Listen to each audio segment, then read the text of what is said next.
are looking into Grandma Esperanza. All right. What do we have going here? So again, I'm going to invite her and hopefully she will come. I do feel a female stepping forward. So far we're on the right track.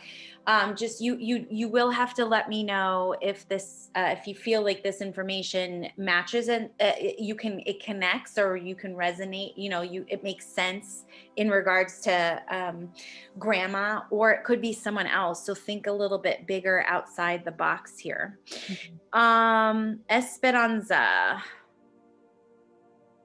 And I know that I've read for you before, but I don't retain this information.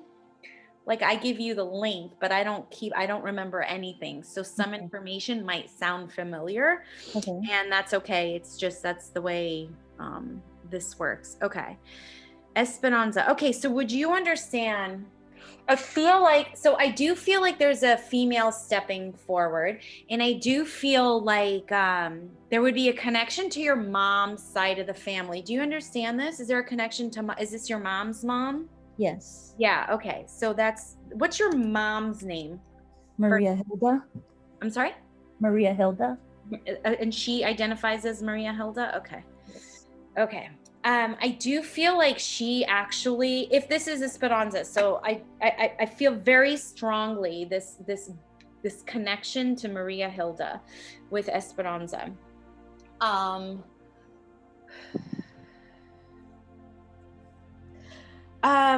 I feel, I don't know if you understand this or not. I feel like she's saying to me,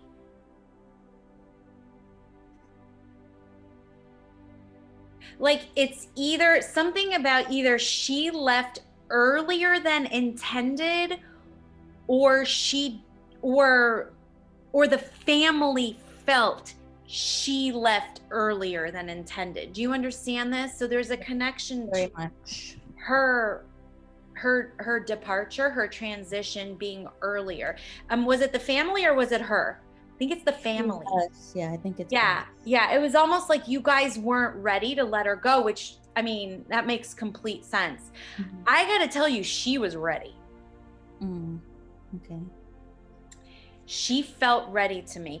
And when I say that, to me, the feeling I feel is like when she transitioned, she felt complete, which makes me feel good, because it's like when she stepped out of her Earthsuit, she left her body, she was like, I feel good about how this is coming to a close. Okay. So to me, it doesn't feel like from her end, this is her perspective. Remember, they're giving me, your loved ones give me their points of view, their memories, their perspective, which may not be yours or your family's. Okay. From her perspective, there's no unfinished business. Like, it's not like she had any regrets when she transitioned. She was complete. She was whole. She felt like, I can do this now. So it was actually really peaceful for her. That's what it feels like to me. Now, if you guys have, or mom or somebody else didn't get to say what they needed to say or whatnot, that's on their side. So you understand why I'm giving you her side. She feels like she feels complete on that. So it was like she was ready. And there was even a sense of confidence. I feel like she was confident. There was no fear from her. So that tells me she felt like she was in control. She wasn't feeling like she was being taken. In that? Yes. Do you understand that this was a process? Her passing was a process. Do you understand this? It feels like there was some time that was drawn out. Yes. Yeah, it doesn't feel like it was like an accident or, anything like that where it was quick. This feels like there was a process. I feel like that's why it's like, again, she was ready. It's really important for her to make sure you guys all know she embraced this transition. Okay. She's making me feel like that's really important for the family to know, because it could be, and I don't know what's going on with you guys, but it could be that you guys were concerned or worried about her transition. So it's almost like she wants to put your worry to rest. Do you understand this? You guys had concerns? Yes. Yeah. She's like, there was this, what I love about her transition, which I know sounds weird to say, like, oh, this was really cool, but it was easy for her. Okay. There was a sense of control. She embraced it. She took it. She didn't, it's not like they were like, all right, come here with me. When I say they, it's like the cosmos, the spirit world, her loved ones, her ancestors. It was more like her saying, I'm here for you.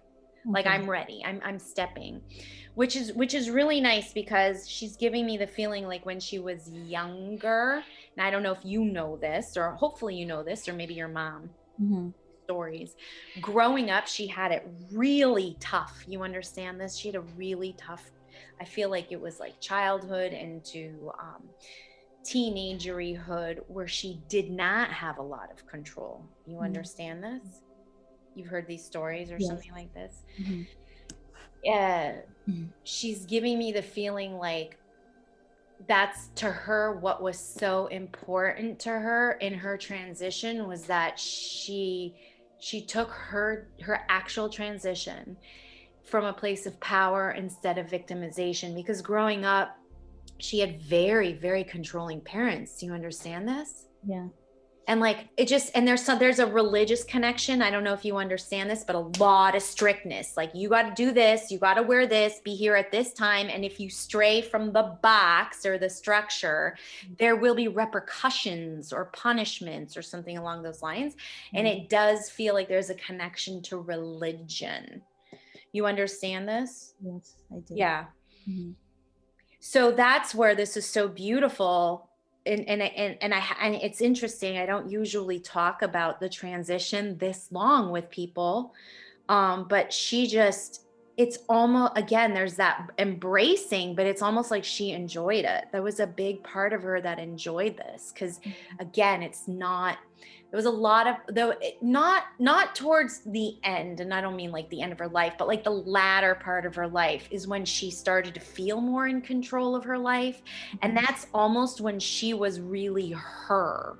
I don't know if you understand that or not, but like earlier part of her life, it was like she was living for other people. And then it was like in her later life, that's when she was living her life.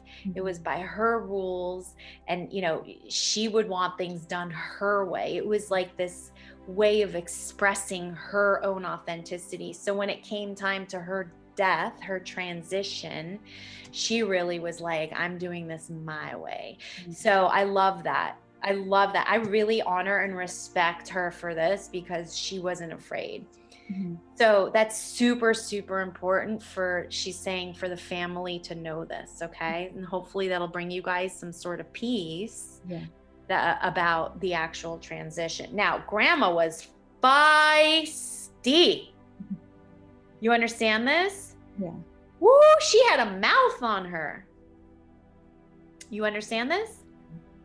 But again, this was part of her like latter half of her life.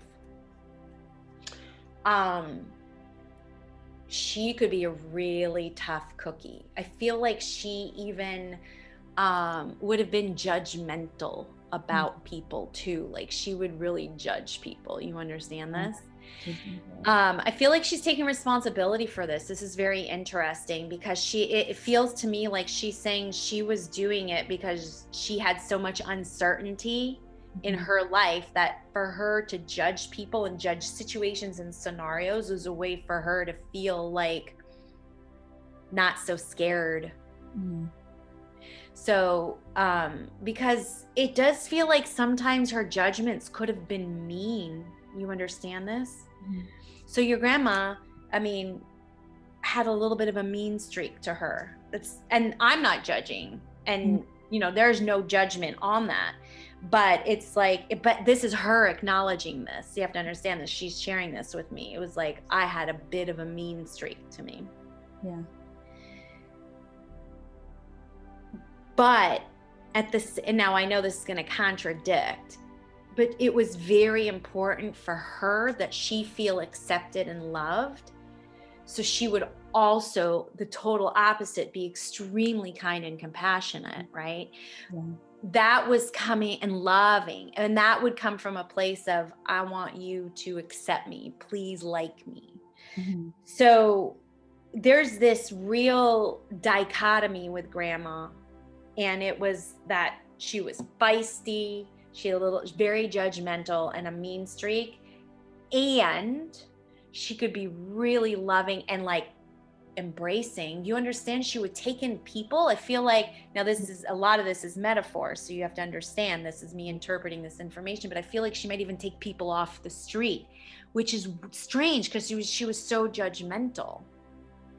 That is strange, but I do get it. But yeah, because grandma would, like, she would be walking my sister to school, but then she would like communicate with the ladies that were there, basically. yes, but it was like how she would, in that moment, how she would be, which it feels to me like a lot of that came from her younger years. Again, she did not have an easy life growing up. So it was like she constantly lived in uncertainty. So she had to learn how to adapt. Mm-hmm. And there is something about a really big, huge change in her life it was kind of traumatic for her. I don't know if you understand this or not. It could be location. Like it literally could be moving from one place to another place. Do you understand this? Did she leave the country? I'm sorry? Yeah, they were refugees. Yes. That's the thing, is like that's where it feels to me where there was so much uncertainty, and it was like fear, it's survival, that she had to learn how to like survive. So that part where she was, and when I share this information with you, it's not like there's nothing wrong, right? It's like, this is the beauty of humanities. You have this woman here who was strong as fuck, mm-hmm. feisty, mm-hmm. right? Who had a voice and opinion, but wasn't allowed to share it. And then on top of that, had to like keep quiet, keep secretive to keep safe. Yeah. And also, once she came out of that, like through that crisis, that trauma, she then had to integrate and like, you know, become part of a whole, you know, like if you want to call it society or start over or whatever. So she really learned how to be warm and inviting and all that as a survival skill. Because it was always that fear of like getting caught and dying. Yeah. You know, and so that really was her drive. So her judgment, and when she would be mean and all like that, because not like she was like that all the time, it was just it feels very specific, and it feels specific to like when she would feel or she would deem something threatening. Mm-hmm. Right? That's what that feels like. So I'm not saying she was a mean person, but she could be judgmental, and in her judgment, she could be mean. Mm-hmm. I also feel like there was a lot, she was very judgmental or could be mean, borderline, whatever, towards your father. Do you understand this? She didn't really like your father. Like there was, I don't want to say she hated him, but there was not a lot of like there. You understand this? Mm-hmm. They would butt heads. What? They would butt heads a lot. Yeah. There would be a power play there, because your dad's, your dad is currently living, right? I don't feel like he's transitioned. Yeah. He's a controlling person. You understand this? Yeah. So grandma would be like, because grandma knew what control looked like. Mm-hmm. And she could smell it out like this. You would just say hi, and she'd be like, that person's control. Again, that's part of her judgment, which is not bad. Again, it was like a survival tool, right? Mm-hmm. So the butting heads was power issues and control issues, because she didn't like the way your dad would run the household. Mm-hmm. Run the household. You understand that? Yeah. Run the household. Mm-hmm. Yeah. Does she still feel that way now, you think? Yeah, with him, yeah. But it's on her. She's saying it's her. So your dad might have shifted or grown or changed a little bit. Do you understand this? He's gone through a little bit of a, not too much though, but she's still like, in his defense, she's saying it's still my little girl. Like your mom is still her girl. So it's like, in other words, no man might have been good enough for her as well. That could have been, that's the feeling I get. So you have two variables going on. No guy would ever be good for her baby, right? And then on top of that, your dad is a controlling person. So you put those, and that's like the perfect recipe for like a hot mess pie, right? And we all live together in the same house. Oh, great. That's lovely. Intense. Can I ask a couple questions? Yeah, I can see if I can get an answer for you. Who is she with right now? Well, she's showing up to me by herself right now. Okay. When you meet, are you asking like who's crossed over with her? Like who's on the other side with her? Yeah. She's saying that's not important. I don't know why she would say that. Do you understand why she would say that's not important? Not really. Okay. But it's okay. Okay. Yeah. I don't. I almost feel like she said, this is about me. I don't know. Do you know her personality to be that way? Like, no, this is about me. So I don't feel like she's like, I want to share the spotlight. This is about me. Can I ask, who has she visited? Yeah. You know what? I do think she's visited your father. I do think she's visited your father. Do you understand this? Do you know this? Well, he keeps to himself. So okay. He doesn't. I don't know that he would even see this as a visitation or recognize it. Do you have a younger brother? What is this about a little boy?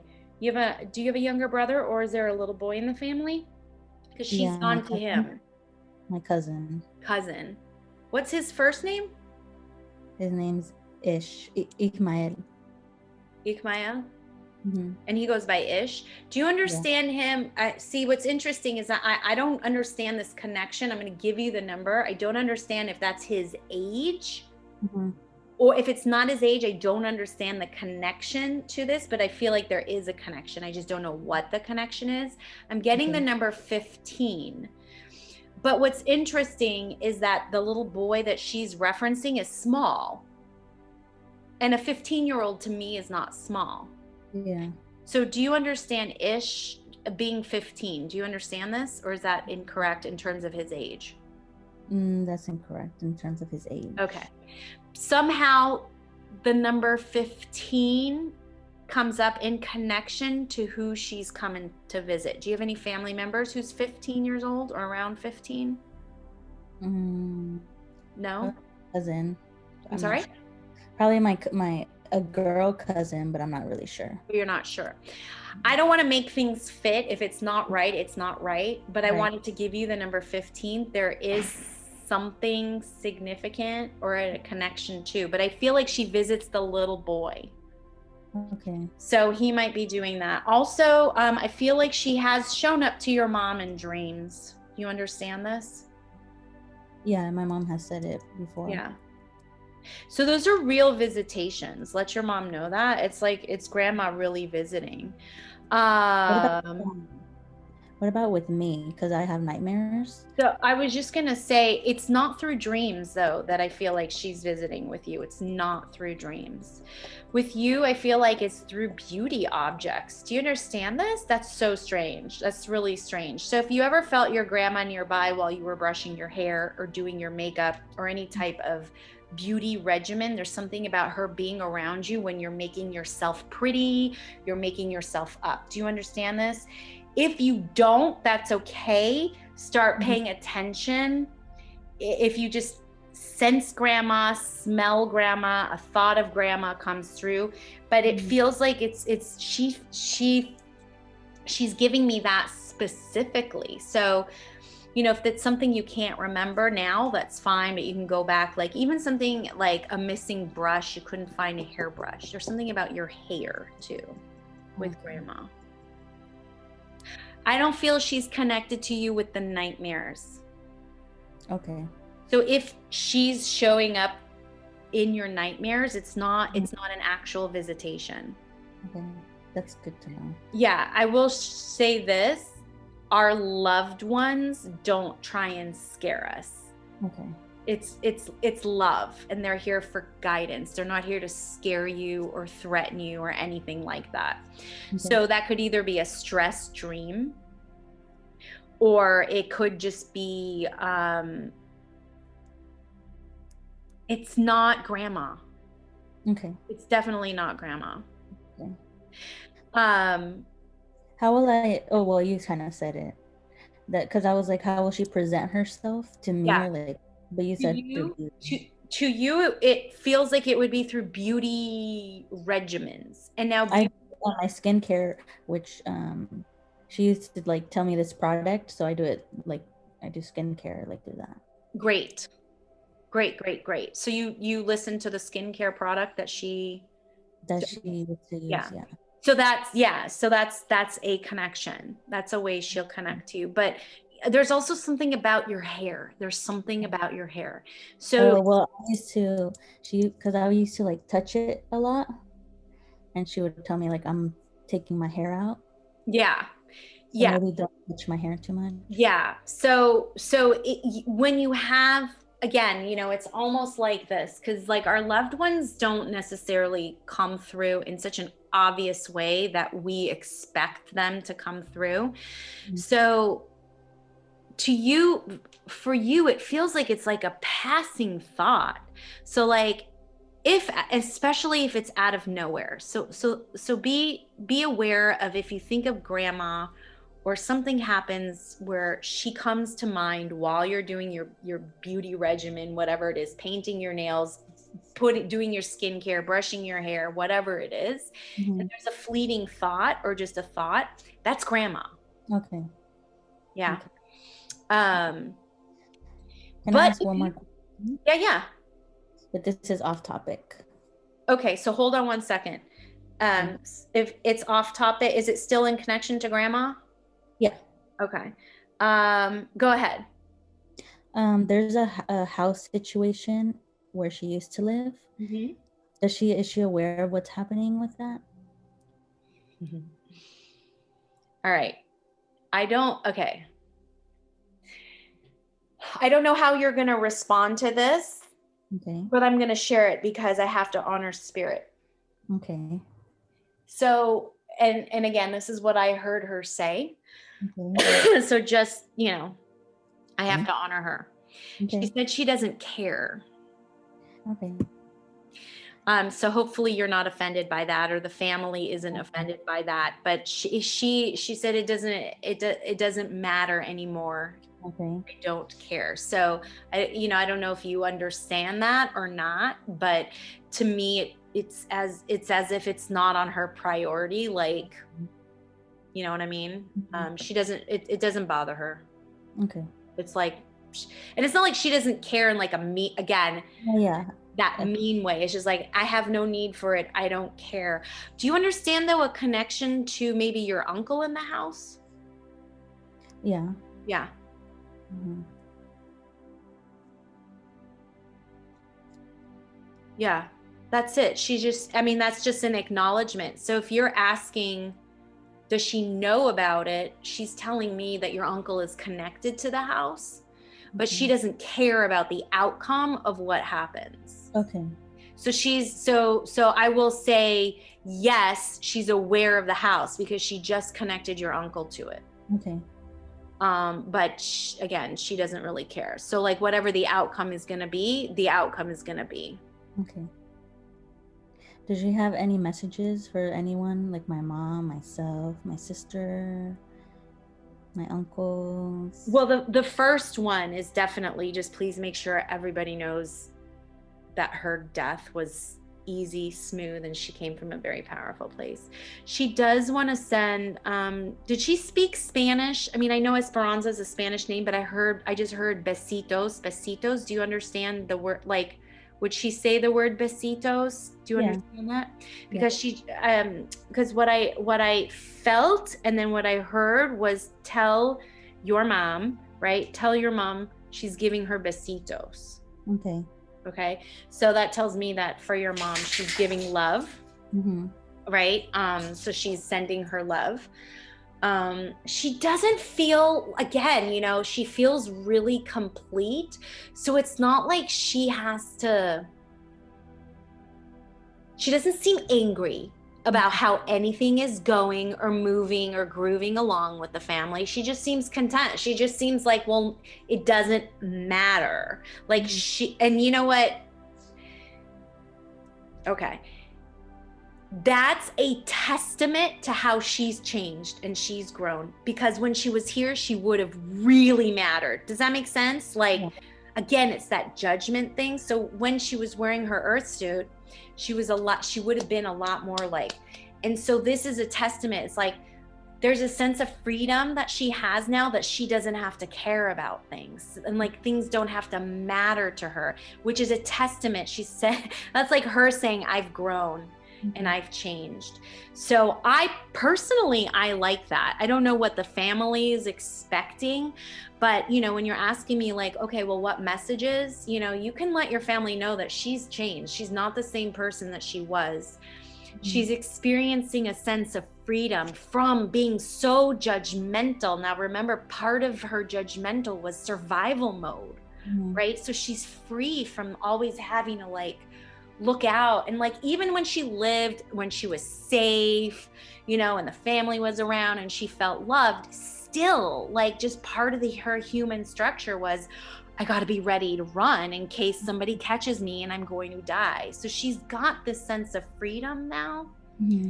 So you can tell your family, like, it's like she's saying, tell them I'm free. Like, it doesn't matter. Nothing matters anymore, which is a good thing, because it's a testament to how far I've come, how I'm not the same. Right.